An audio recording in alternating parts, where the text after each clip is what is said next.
Yeah, I've got the thing right here. Look, I'm going to put you on hold and take this in my study, all right? Hang on.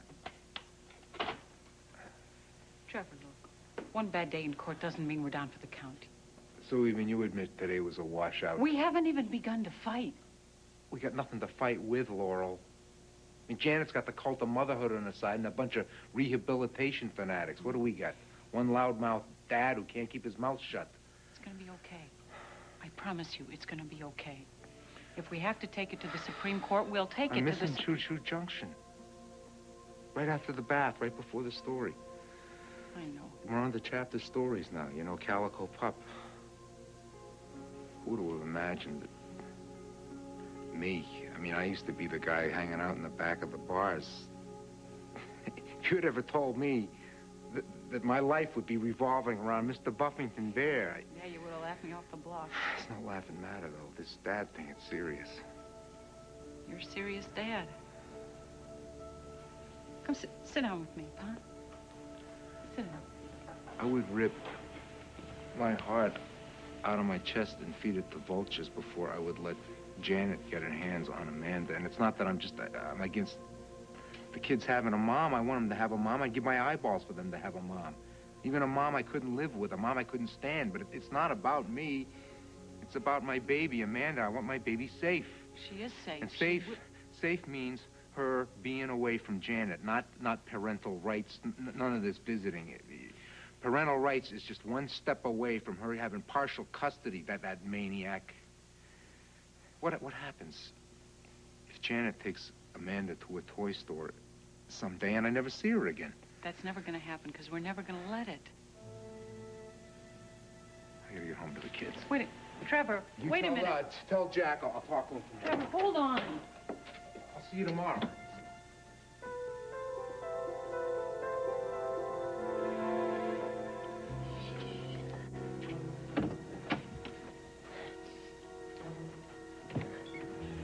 Ted, what are you doing here? Should have come weeks ago. What about? I can't stand it anymore. I hate what Dixie's doing to you. You do? It's sadistic. I know how you feel about Amanda. I mean, I know that I would die if somebody tried to keep me away from my son. I mean, under the circumstances, a couple of hours a week isn't that much to ask for, and you need all the help you can get. Instead, you're getting a public kick in the teeth. You mean you're actually on my side? Well, I wouldn't say... You gotta see my side of it, Janet. Dixie is my wife, you know? I've got to be loyal to her. And for a while there, I thought, you know, one letter to the editor is no big deal. I mean, after all, Will was her brother. But lately, she's crazed. She's consumed with this whole idea of revenge. You know, it's all she talks about. She lives it. She breathes it. I used to think I had a home, and now I'm not so sure. So she's torturing you, too. Besides, I can't help myself. I miss you. I miss the way things used to be. You know, aside from what this is doing to my marriage, it's absolutely killing my business. I mean, my payroll is a joke. The IRS is sending me certified letters, and my office is a disaster. I wish there was a way I could help you. There is. Do you think you could find it in your heart to forgive me? Of course I can.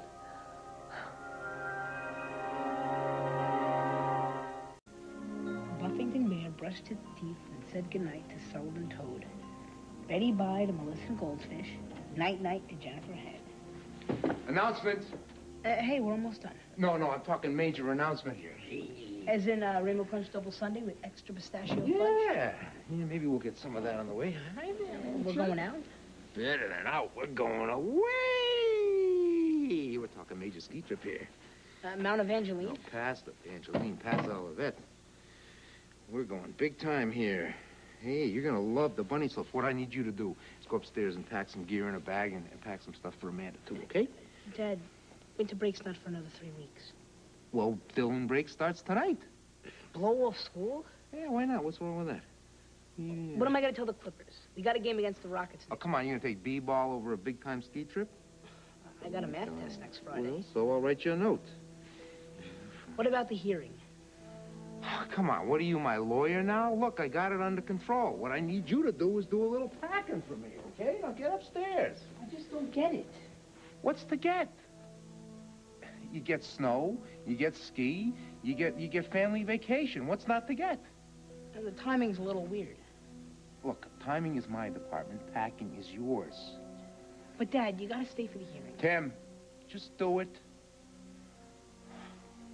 Now, you go upstairs and you help your brother pack, okay? Come on, Amanda.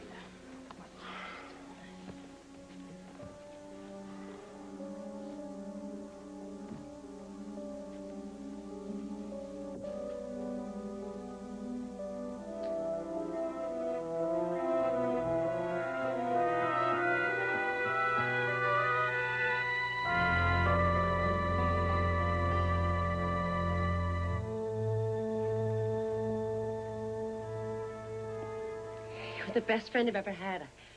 I can't tell you how much this means to me. You don't have to, I know.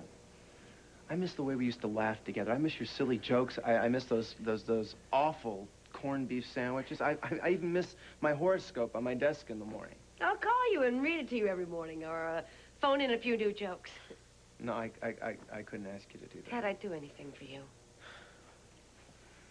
This is making me feel awful. I mean, here you are, the most loyal person in the world, and I'm nothing but a spineless turncoat. Well, Dixie put you in a difficult position. Yeah, well, now I'm gonna have to... What? No, What's the matter? I definitely don't want to put this off on you. Forget I said anything. Oh, don't be silly. What is it? Between you and me. Of course, like always. I'm afraid that Dixie is losing her mind. What makes you think that? Well, she's seeing things. Really? Well, what, visions or something? No, like people, ghosts. Anyone in particular? She says she's seeing Will. Oh, my God, no. Yeah. Trust me, it's in the bag. I don't think it's going to be that easy. Charlie, a woman hasn't been born who can resist my husband. By now, Tad's got Janet eating right out of his hand.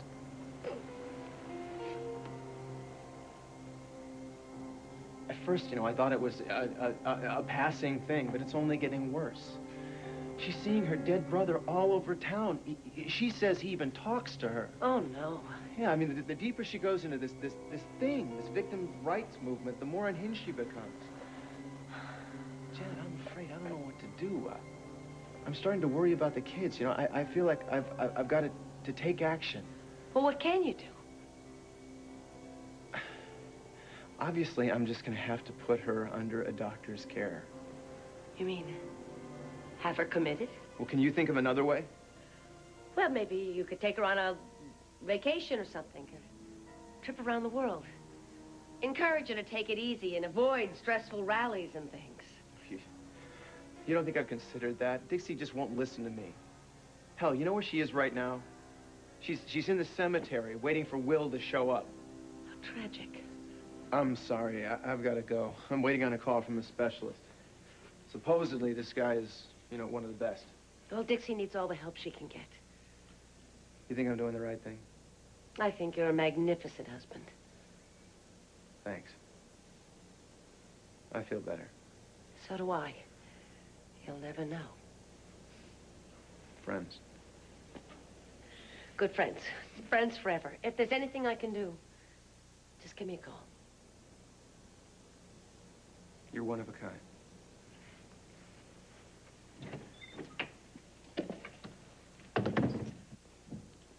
You can come out now.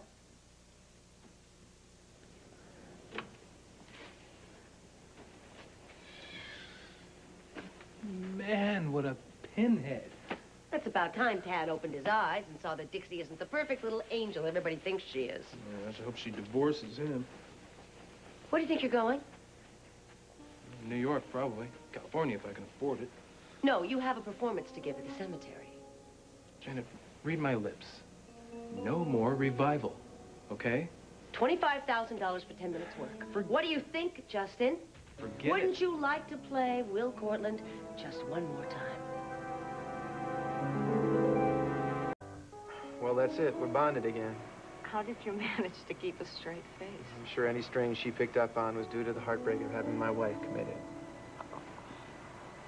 she fell for that. Absolutely, especially when she found out where you were tonight. In the bushes under her window? Nope. In the cemetery, waiting for Will to show up. What do you want to bet he makes an unscheduled visit? This is way too easy. No, I'm just remarkably good. You don't think Janet read the setup? Not a chance. She lit up like a Christmas tree. What does the elegant sleuth wear to a major sting? This will have to do. No, wait, whoa, just a second. Let's just let Justin lead first, okay? $25,000. Every dime I have left. It's all yours for one final performance. Never to be repeated. This is it. Dixie is hanging by a thread. All you gotta do is give her a nudge. So you are trying to drive her insane. No, I'm trying to get her to drop this campaign against me. She's waiting for word from the spirit world. All you have to do is tell her to cease and desist.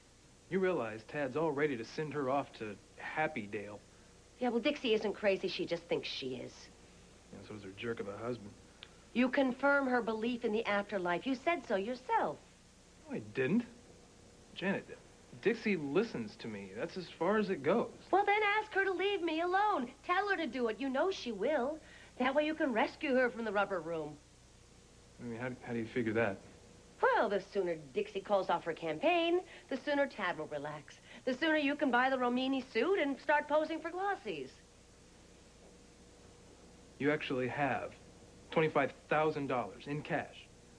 I'll pay you half now, and half when the job is finished. You don't want to keep Dixie waiting now, do you? This is the last time. Don't worry. I'll be happy, Tad'll be happy, Dixie'll be happy. And you'll have enough money for a first-class airfare to California and a healthy deposit on a beachfront condo. Your audience is waiting.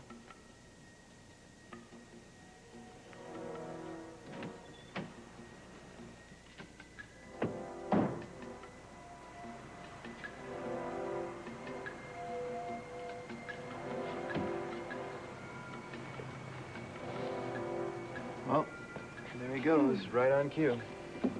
You were right. Tail him, don't let him out of your sight. We're on it. See you later. Madam, may I escort you to the Elmwood Cemetery?